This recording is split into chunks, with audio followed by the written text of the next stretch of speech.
So the readings this week, in our look through the Bible over the year, bring us to the middle of the book of Proverbs, Proverbs 15 to 24.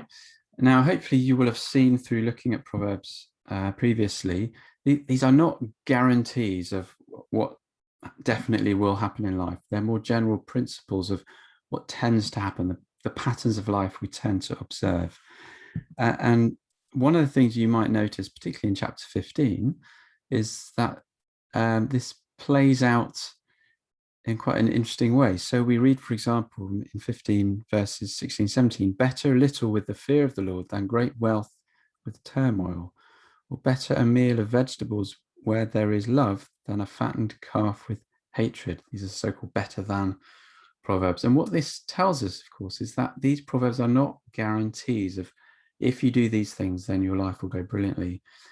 And those two examples are proverbs which challenge us to think, well, if I have to choose between fear of the Lord, between sort of godliness and faithfulness and wealth, what will I choose? What is better?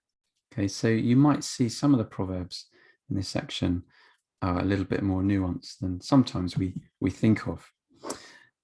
Then moving on to the historical books, so 1 Kings and 2 Chronicles, we do read about particularly the building of the temple under King Solomon and some of the details of that, and a wonderful high point prayer really in 1 Kings 8, where Solomon prays as the temple is dedicated.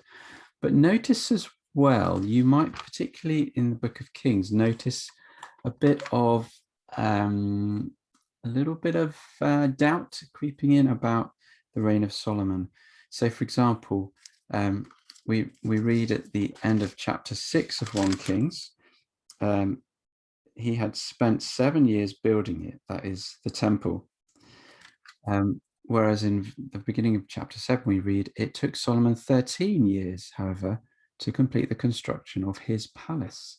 So maybe we're supposed to think, although there's some amazing things going on in Solomon's reign, maybe all is not as it seems, or maybe there's some reasons to be concerned that then play out further towards the end of his reign.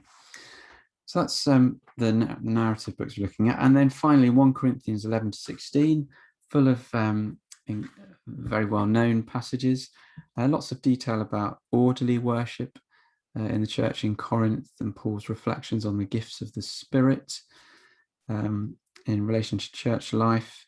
But notice how in the midst of some of those controversial topics, he's adamant that love must be paramount. And you could read that, what is often considered to be a very sort of nice passage, in quite a subversive way, as if to say, love is patient, but you are not, Corinth. Love is kind, but you are not being kind, Corinth. So we can almost read that as a checklist of our own community to challenge us about how loving we may or may not be. And then we reach chapter 15 in 1 Corinthians with this incredible passage on the resurrection, the importance of the resurrection to our Christian faith, but also how it gives us hope. And then finally, some details about some of the people he's writing to in the congregation. So that's where we're headed this week. Look out for some of those details.